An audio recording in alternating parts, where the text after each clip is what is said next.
In the 1960s, El Salvador and Honduras were under military dictatorships, and initially they had good diplomatic relations despite their centuries-old land disputes. They were both part of the Central American Defense Council, which was aimed at crushing left-wing political movements in the region. They were also in the Central American Common Market, which reduced trade barriers, and in 1967, the two nations ratified a treaty on immigration. However, there was a stark difference between the countries. First of all, El Salvador had a far stronger economy and benefited from being in the common market, while the weaker industry of Honduras suffered under it. Also, both nations were experiencing an increase in population, but although it was just a sixth of the size of Honduras, El Salvador had a much larger population. The strain on resources this caused encouraged around 300,000 Salvadorans to cross the border into Honduras. In Honduras, however, President Oswaldo Lopez Arellano tried to curb growing discontent with the economy, and he gave in to pressure from domestic landowners. So, in 1969, he didn't renew the Treaty on Immigration and began to expel Salvadoran squatters from the land they occupied. Scapegoating the national pride then encouraged many Hondurans to discriminate against and even attack the Salvadorans that remained. In May 1969, the Salvadoran president Fidel Sanchez Hernandez increased tensions by having photos of the attacks published. Meanwhile, the qualifications for the World Cup in 1970 were underway,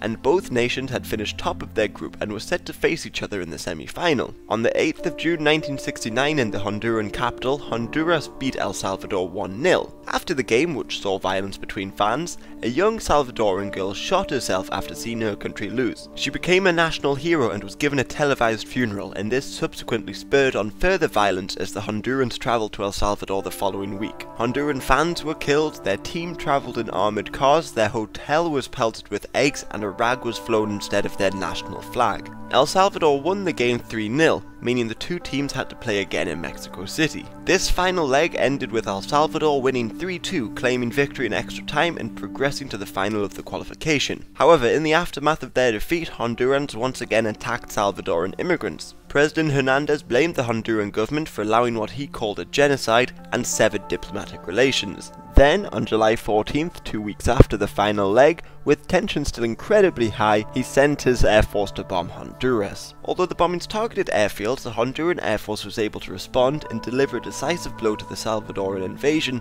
by bombing their oil tanks and supply lines. Nevertheless, on the ground, El Salvador went ahead with its invasion and made quick gains, but by the 16th it became apparent with limited supplies and poor weather they could not maintain their momentum. Meanwhile, the Organization of American States had held emergency meetings and demanded a ceasefire. El Salvador initially demanded reparations, but because they were not progressing on land, they gave in to pressure and a ceasefire was signed just 4 days into the fighting. Further threats of sanctions forced El Salvador to withdraw from Honduras completely a couple weeks later. The conflict resulted in the deaths of a couple thousand people, mainly Honduran civilians. It also put a halt on the Central American integration agreements and policies for at least a couple decades. Plus, thousands of Salvadorans fled Honduras and returned home. This put further strain on the economy and land, and this in turn helped cause the El Salvadoran Civil War a decade later. And if you're interested, El Salvador beat Haiti to qualify to the World Cup in Mexico, but at the World Cup they lost every match.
Okay, kids, here we are at the slavery exhibit. Now, as you can see, the slaves were kidnapped from their homes, chained together for weeks. They would cram them onto these ships in very appalling conditions. In the houses, women and children are being smuggled across the Sexual border. trafficking of children.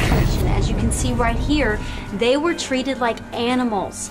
They worked all day long for no pay.